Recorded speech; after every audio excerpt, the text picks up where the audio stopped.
രാധ ഞാൻ രാധ കണ്ണനെ മറക്കാത്ത രാധ. രാധ ഞാൻ രാധ കണ്ണനെ മറക്കാത്ത രാധ. വൃന്ദാവനം നീ മറന്നോ, മധുരയെ നീ മറന്നോ. വൃന്ദാവനം നീ മറന്നോ, മധുരയെ നീ മറന്നോ. രാധയെ നീ മറന്നോ, കണ്ണാ പൈക്കളെ നീ മറന്നോ. രാധയെ നീ മറന്നോ, കണ്ണാ പൈക്കളെ നീ മറന്നോ. രാധ രാധ രാധ രാധ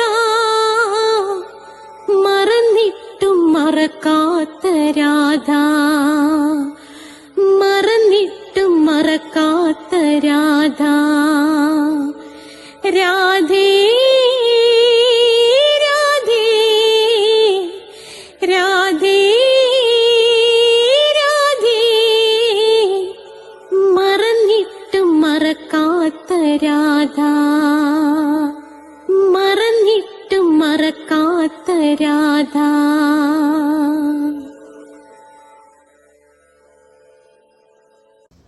രാധേ രാധേ എന്ന ചാനലിലേക്ക് എല്ലാ പ്രിയപ്പെട്ട പ്രേക്ഷകർക്കും സ്വാഗതം. നമ്മൾ ക്ഷേത്രങ്ങളെ കുറിച്ചുള്ള വീഡിയോ കുറേ ഇറക്കിയിട്ടുണ്ട്, നിങ്ങളത് കാണണം.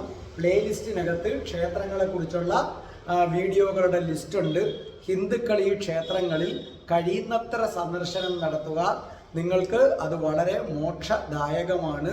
ഇന്ന് നമ്മൾ പറയാൻ പോകുന്നത് ചിദംബരം എന്ന മഹാക്ഷേത്രത്തെ കുറിച്ചാണ്. മനസ്സിലായില്ലേ? ക്ഷേത്രങ്ങളുടെ രാജാവാണ് ആരെന്ന് പറയുന്നത്. രാജാവല്ല, ചക്രവർത്തി. ക്ഷേത്രങ്ങളുടെ ചക്രവർത്തിയായ സാക്ഷാൽ ചിദംബരം ക്ഷേത്രത്തെ കുറിച്ചാണ് പറയാൻ പോകുന്നത്.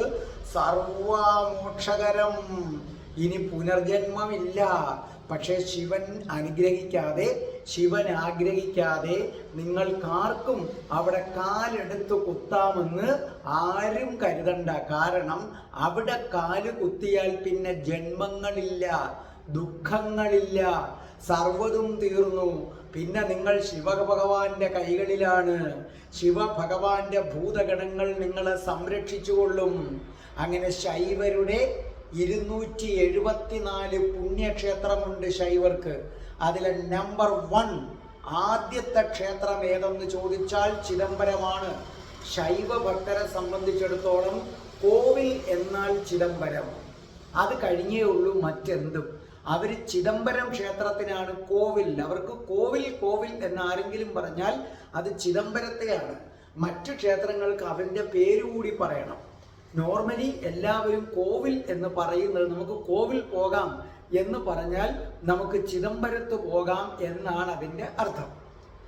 ഇത് ഗംഗയുടെ തീരം. ഗംഗയുടെ തീരത്ത് ഒരു ഋഷിവര്യൻ താമസിച്ചിരുന്നു. അദ്ദേഹത്തിൻ്റെ പേര് മദ്യന്തിന ഋഷി എന്നായിരുന്നു. അദ്ദേഹത്തിന് ഒരു പുത്രനുണ്ടായി. ആ പുത്രൻ വളരെ മിടുക്കനാണ്. അവൻ 4 വേദങ്ങളും 6 ശാസ്ത്രങ്ങളും പഠിച്ചു. പക്ഷെ അവൻ തൃപ്തനാകുന്നില്ല. അവന് കൂടുതൽ ജ്ഞാനം കിട്ടണം. അപ്പോൾ തനിക്ക് ജ്ഞാനോപദേശം നൽകാൻ അവൻ തൻ്റെ പിതാവിനോട് ആവശ്യപ്പെട്ടു. അപ്പോൾ പിതാവ് പറഞ്ഞു, മകനെ, നിനക്ക് സമ്പൂർണ്ണ ജ്ഞാനം കിട്ടിയാലേ നീ തൃപ്തനാവുകയുള്ളൂ. അതുകൊണ്ട് എൻ്റെ മകനൊരു കാര്യം ചെയ്യ്, നീ തില്ലൈ വനത്തിലെത്തണം. ഈ തില്ലൈ വനമാണ് പിന്നീട് ചിദംബരമായി മാറിയത്. അപ്പൊ ഇന്നത്തെ ചിദംബരത്തിൻ്റെ പഴയ പേരാണ് തില്ലൈ വനം. അപ്പൊ മകനെ, നീ തില്ലൈ വനത്തിലെത്തി സ്വയംഭൂലിംഗത്തെ ആരാധിക്കണം. അങ്ങനെ ഇവൻ എന്ത് ചെയ്തു? അവിടം വിട്ടു മലകളും പുഴകളുമൊക്കെ താണ്ടി ഒരുപാട് നാളെടുത്തു തില്ലൈവനത്തിലെത്തി. എന്നിട്ടോ പിന്നെയും കുറെ നാളെടുത്തു ഈ സ്വയംഭൂലിംഗം എവിടെ എന്ന് കണ്ടുപിടിക്കാൻ. അങ്ങനെ ഒടുവിൽ ഈ സ്വയംഭൂലിംഗം കണ്ടെത്തി കഴിഞ്ഞപ്പോൾ ഇവൻ അതിനെ പൂജിക്കാനായിട്ട് തുടങ്ങി. അപ്പൊ എന്നും അതിരാവിലെ എഴുന്നേക്കും. കാരണം അവിടെ തേനീച്ചകളുണ്ട്. ഈ തേനീച്ചകള് അതിരാവിലെ വന്നിട്ട് പൂക്കളുടെ തേൻ കുടിച്ചു കളയും. അതോടുകൂടി ആ പൂവ് അശുദ്ധമാകും. അപ്പൊ ആ പൂവ് സ്വയംഭൂലിംഗത്തിലിട്ട് പൂജിച്ചു കഴിഞ്ഞാൽ അത് ശിവഭഗവാൻ ഇഷ്ടപ്പെടുകയില്ല. അശുദ്ധമായ പൂവ് നമ്മൾ ഇടുകയില്ല. അതുകൊണ്ട് തേനീച്ച ഉണർന്ന് തേൻ കുടിക്കുന്നതിന് മുമ്പ് തന്നെ ഈ മുനികുമാരൻ മരത്തിൽ കയറി ആ പൂക്കൾ മുഴുവനും പിച്ചി എന്നും ഈ സ്വയംഭൂലിംഗത്തിൽ അർച്ചന നടത്തും. എന്നിട്ട് സ്വയംഭൂലിംഗത്തിൻ്റെ മുന്നിലങ്ങനെ തപസ്സിരിക്കും. അങ്ങനെ ഇരുന്നപ്പോൾ ഒരു ദിവസം രാവിലെ അന്തരീക്ഷം മുഴുവനും മൂടൽമഞ്ഞ്, ഒന്നും കാണാൻ പറ്റുന്നില്ല. ഒടുവിൽ മൂടൽമഞ്ഞ് മാറി മാനം തെളിഞ്ഞപ്പോൾ എന്തു പറ്റി? സകല പൂക്കളും തേനീച്ച വന്ന് തേൻ കുടിച്ചു കഴിഞ്ഞു. ശിവനെ അർച്ചിക്കാൻ വേണ്ടി ഒരു പൂ പോലും ഇല്ല. ഇനി എന്തു ചെയ്യും? ആകെ വിഷമിച്ചു. സങ്കടം സഹിക്കാൻ വയ്യ. ശിവഭഗവാന് പൂജ ചെയ്യാതെ താൻ എങ്ങനെ ജീവിക്കും? ഈ ചിന്ത അത് കുറച്ചു കഴിഞ്ഞപ്പോൾ അദ്ദേഹം ആത്മാർത്ഥമായി പൊട്ടിക്കരഞ്ഞു. ശിവഭഗവാനെ വിളിച്ച് പൊട്ടിക്കരഞ്ഞു. ശിവഭഗവാനെ, ഞാൻ ഇനി എന്താ ചെയ്യേണ്ടത്? എൻ്റെ ഇത്രയും നാളത്തെ അർച്ചന മുടങ്ങിയല്ലോ ഭഗവാനേ എന്നും പറഞ്ഞ് ശിവഭഗവാനെ വിളിച്ച് പൊട്ടിക്കരഞ്ഞു. തൻ്റെ ഭക്തന്റെ ഈ കരച്ചില് ശിവഭഗവാന് സഹിച്ചില്ല. അപ്പൊ ശിവഭഗവാൻ എന്ത് ചെയ്തു? ഇവന് അതിവേഗം മരത്തിൽ കയറാൻ വേണ്ടി പുലിയുടെ കാല് നൽകി. അപ്പൊ അതിവേഗം കയറാൻ കഴിയുന്ന പുലിയുടെ കാലും നൽകി. ഇരുട്ടത്ത് കാണാൻ കഴിയുന്ന തേനീച്ചയുടെ കണ്ണും നൽകി. അപ്പൊ ഇവരെന്തു പറ്റും? ഇനി തൊട്ട് മൂടൽമഞ്ഞ് വന്നാലും എത്ര ഇരുട്ട് മൂടിയാലും ഇവന് കാണാൻ പറ്റും. പുലിയുടെ മറ്റൊരു പേരാണ് വ്യാക്രം. അങ്ങനെ പുലിയുടെ പാദം, വ്യാക്രത്തിന്റെ പാദം കൊടുത്തത് കൊണ്ട് ഈ മുനികുമാരൻ വ്യാക്രപാദൻ എന്നറിയപ്പെട്ടു. അങ്ങനെ ഇരുന്നപ്പോൾ ഒരു ദിവസം മഹാവിഷ്ണു വൈകുണ്ഠത്തിരുന്നിട്ട് താൻ കണ്ട ശിവന്റെ ആനന്ദ താണ്ഡവ നൃത്തത്തെക്കുറിച്ച് അങ്ങനെ വിവരിക്കുകയാണ്. ഒരു ദിവസം ഞാൻ ശിവന്റെ ആനന്ദ താണ്ഡവ നൃത്തം കണ്ടു. ആ നൃത്തം എന്ത് മനോഹരം! അതിനെക്കുറിച്ച് അങ്ങനെ വർണ്ണിച്ചു കൊണ്ടിരിക്കുകയാണ്. എവിടെ? വൈകുണ്ഠത്ത്. ഇതൊക്കെ ഇങ്ങനെ ആദിശേഷൻ കേട്ടുകൊണ്ടിരിക്കുകയാണ്. ആദിശേഷന്റെ പുറത്താണല്ലോ മഹാവിഷ്ണു കിടക്കുന്നത്. അതോടുകൂടി ആദിശേഷന് ശിവന്റെ ഈ നൃത്തം കാണാൻ അതിയായ മോഹം. അപ്പൊ ആദിശേഷൻ മഹാവിഷ്ണു ഭഗവാനോട് ചോദിച്ചു, അതിനു വേണ്ടി ഞാൻ ഇനി എന്താ ചെയ്യേണ്ടത്? അപ്പോൾ മഹാവിഷ്ണു പറഞ്ഞു, അതിനു വേണ്ടി നീ കൈലാസത്ത് ചെന്ന് തപസ് ചെയ്യണമെന്ന് പറഞ്ഞു. അങ്ങനെ ആദിശേഷൻ കൈലാസത്ത് ചെന്ന് ശിവഭഗവാനെ തപസ് ചെയ്തു. ഒടുവിൽ ശിവഭഗവാൻ പ്രത്യക്ഷപ്പെട്ടു. എന്നിട്ട് ചോദിച്ചു, നിനക്കെന്ത് വരമാണ് വേണ്ടത്? അപ്പോൾ ആദിശേഷൻ പറഞ്ഞു, എനിക്ക് അങ്ങയുടെ ആനന്ദ താണ്ഡവ നൃത്തം കാണണം. അപ്പൊ ശിവഭഗവാൻ പറഞ്ഞു, നോക്കൂ, നീ തില്ലൈ വനത്തിലേക്ക് പോകണം. അതായത് ചിദംബരത്ത് തില്ലൈ വനത്തിലേക്ക് പോകണം. അവിടെ വ്യാക്രപാദൻ ഇതിനു വേണ്ടി തപസ് ചെയ്യുന്നുണ്ട്. നീ അവൻ്റെ കൂടെ തപസ് ചെയ്യുക. ഉചിതമായ സമയത്ത് നിന്റെ ആഗ്രഹം സാധിക്കുന്നതാണ്. അപ്പൊ ആദിശേഷൻ ഭൂമിക്കടിയിലൂടെ എഴഞ്ഞ് തില്ലൈ വനത്തിലെത്തി. എന്നിട്ട് പതഞ്ജലിയായി പുനർജനിച്ചു. അപ്പോൾ ആദിശേഷൻ ഭൂമിയിൽ വരണമെങ്കിൽ ഈ പാമ്പിൻ്റെ രൂപത്തിൽ വരാൻ പറ്റില്ല. അപ്പോൾ ഒരു മനുഷ്യരൂപം പൂണ്ടു. ആ മനുഷ്യരൂപമാണ് ആരെന്ന് പറയുന്നത് പതഞ്ജലി. അങ്ങനെ വ്യാക്രപാദനെ കണ്ടുമുട്ടുകയും വ്യാക്രപാദനും പതഞ്ജലിയും അടുത്ത സുഹൃത്തുക്കളായി മാറുകയും ചെയ്തു. അവര് അവിടെ ഇരുന്ന് എല്ലാ ദിവസവും ശിവനെ ഇങ്ങനെ ആരാധിക്കാനായിട്ട് തുടങ്ങി. അങ്ങനെ ഒരു മകരമാസം എത്തി. മകരമാസത്തിലെ പൗർണമി നാള് അന്ന് ഉച്ച കഴിഞ്ഞപ്പം ദേവന്മാരും ഇന്ദ്രന്മാരുമെല്ലാം തില്ലൈ വനത്തിലേക്ക് എത്തി, അതായത് ചിദംബരത്തെത്തി.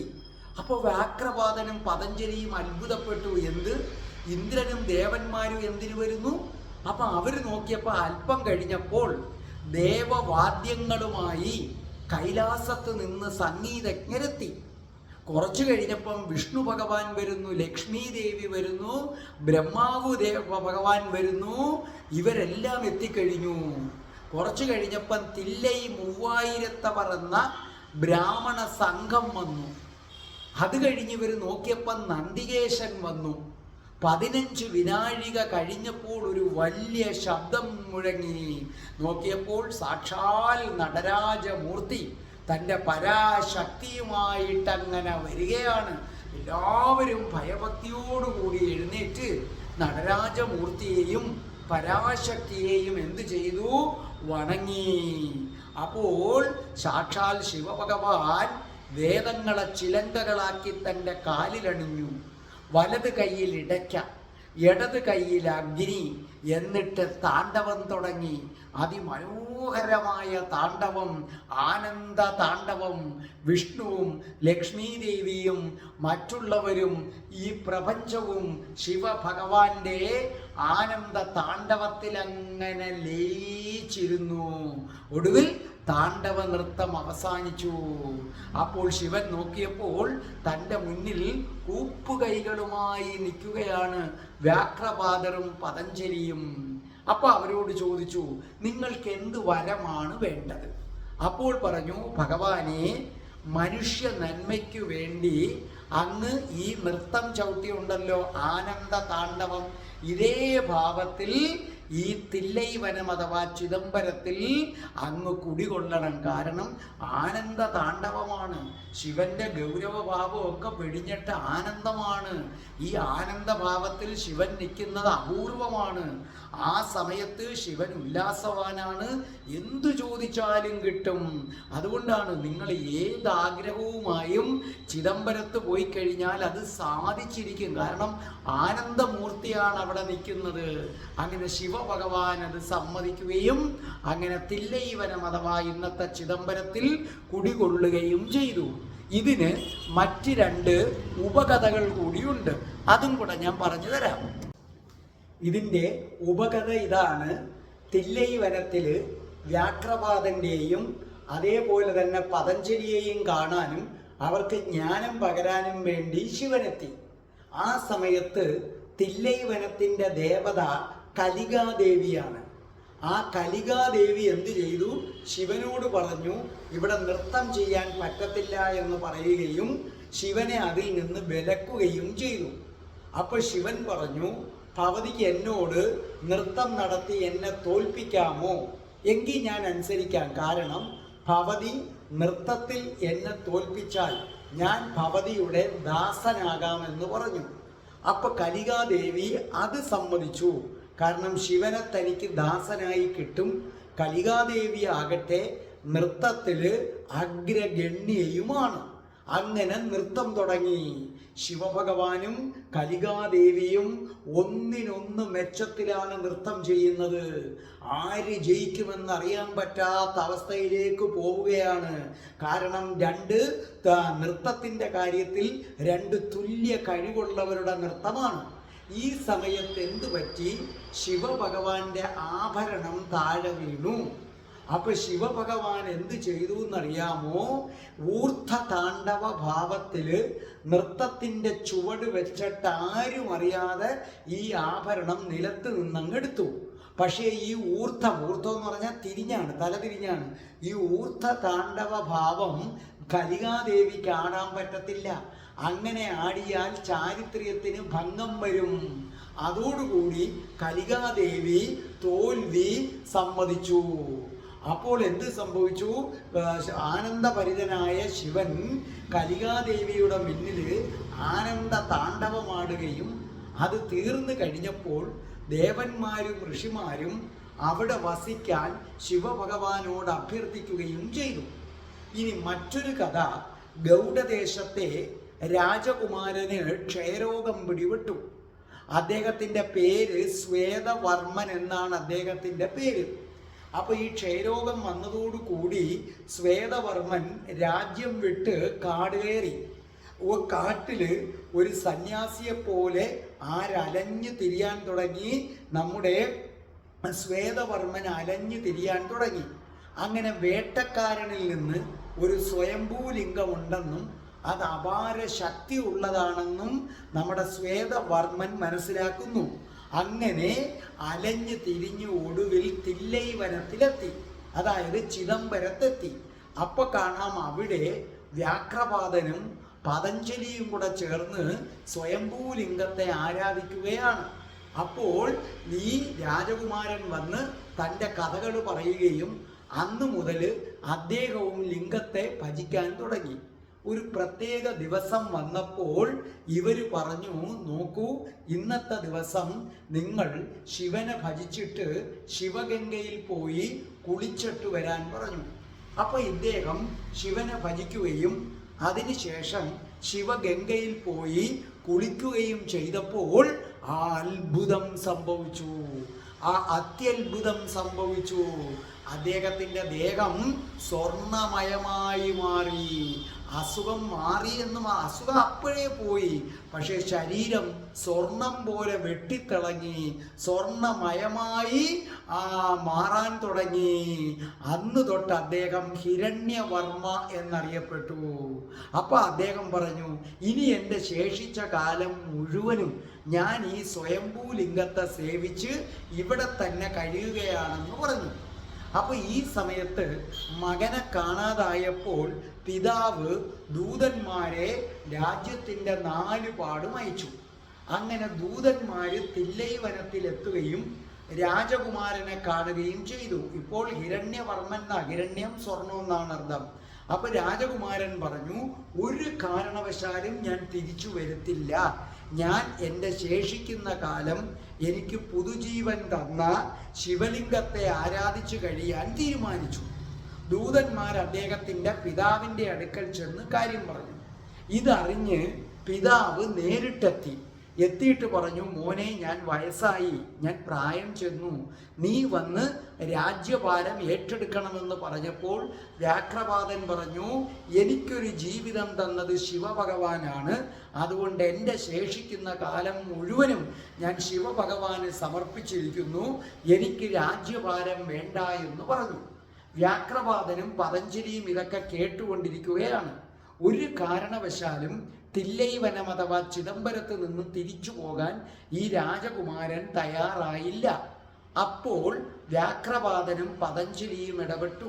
അവര് രാജകുമാരനെ വിളിച്ചിട്ട് പറഞ്ഞു, നോക്കൂ, ശിവൻ പൂർണ്ണ തൃപ്തനാകണമെന്നുണ്ടെങ്കിൽ ഇവിടെ ഒരു ക്ഷേത്രം പണിയണം.